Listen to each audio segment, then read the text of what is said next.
எனக்கு ஓப்பனாக சொல்லணும்னா நான் ஒரு மாற்றுத்திறனாளி. எனக்கு பொண்ணு கொடுப்பாங்களா என்னன்றதே ஒரு பெரிய சந்தேகம் தான், அது எல்லாருக்கும் தெரியும்.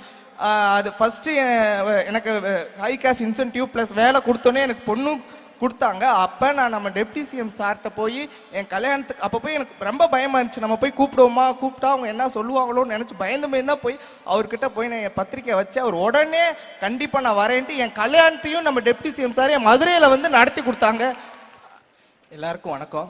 முதல்ல நம்ம தமிழக முதல்வர் ஐயா அவர்களுக்கும், துணை முதல்வர் ஐயா அவர்களுக்கும், தெலுங்கானா முதல்வர்களுக்கும் மற்றும் அமைச்சர் எல்லாருக்கும் எனக்கு வணக்கத்தை தெரிவித்துக் கொள்கிறேன். என் பேர் மனோஜ். நான் மதுரை மாவட்டம் உசிலம்பட்டி பக்கத்தில் திடீர்னு உச்சப்பட்டி கிராமத்தில் இருந்து வரேன். நான் இது வரைக்கும் 18 இன்டர்நேஷ்னல் கண்ட்ரிஸ் இந்தியா ரெப்ரசன்ட் பண்ணி பார்ட்டிசிபேட் பண்ணியிருக்கேன். அப்புறம் கரண்ட் நேஷ்னல் ரெக்கார்டு ஹோல்டர் 14 வருஷமாக நான் தான் இந்தியாவிலே நம்பர் 1 நேஷ்னல் ரெக்கார்டு ஹோல்டரு. அது மட்டும் இல்லாமல் வேர்ல்டில் நம்பர் 5th பொசிஷனில் இருக்கேன். இது இப்படி வர்றதுக்கு எனக்கு முக்கிய காரணமாக இருந்தது நம்ம தமிழக முதலமைச்சரும் மற்றும் டெப்டி சிஎம் மட்டும்தான். அவங்க 2 பேர் இல்லைன்னா என் லைஃபை எப்படியோ மாறி இருக்கும். இதுக்கு முன்னாடிலாம் என் லைஃப் எப்படி ஸ்போர்ட்ஸுன்றது ஒரு கனவே கிடையாது. நம்ம இப்படி மாற்றுத்திறனாளியாக பிறந்துட்டோம், நம்ம இனி அடுத்து என்ன பண்ண போகிறோம், லைஃப்பில் அவ்வளோதான், நம்ம லைஃப் முடிஞ்சிருச்சுன்னு தருணத்துக்குலாம் நான் போனது உண்டு. ஆனால் என்னைக்கு நம்ம இந்த ஸ்போர்ட்ஸ் ஃபீல்டில் வந்து நான் சர்வே பண்ணணும் அன்னைக்கிருந்து என் லைஃப் ரொம்ப நல்லா இருக்குது. இது வரைக்கும் நான் இந்த கவர்மெண்ட்லேருந்து மட்டும் 48 லட்ச ரூபா நான் ஹை கேஷ் இன்சென்டிவ் மட்டும் வாங்கியிருக்கேன்.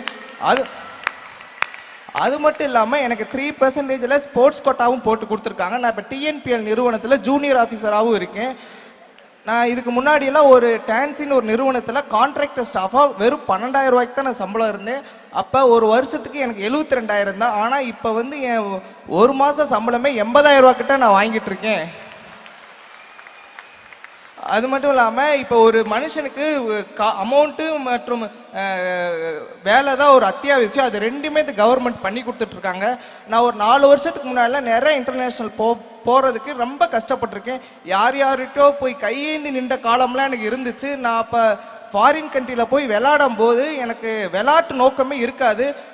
நான் இங்கேருந்து போகும்போதே நிறையா பேர்த்திட்ட கடன் வாங்கி அப்படி தான் போவேன். நான் அங்கே போய் விளையாடும் போது திருப்பி நான் இப்போ இந்த கடன் நம்ம எப்படி கட்ட போகிறோன்றது மைண்டில் தான் நான் அங்கே போய் விளையாடுவேன்.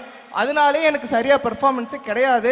ஸோ இப்போ இந்த கவர்மெண்ட் வந்ததுலேருந்து நாங்கள் இப்போ எங்கே போகிறதுக்கும் தமிழ்நாடு சாம்பியன்ஷிப் ஃபவுண்டேஷன்லேருந்து எங்களுக்கு எவ்வளோ தேவையோ வித்தின் ஒன் வீக்குள்ளே எங்களுக்கு அமௌண்ட்டை சேங்ஷன் பண்ணி கொடுத்துட்றாங்க.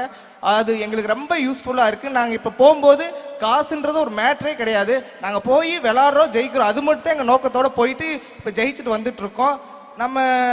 நான் ஒரு 4 வருஷத்துக்கு முன்னாடிலாம் நான் ஓவரால் சாம்பியன்ஷிப் நாங்கள் நேஷனல்ஸில் போவோம் பேராலிம்பிக்ஸ்க்கு. அப்போ நம்ம 7th 8th பொசிஷன் தான் வருவோம்.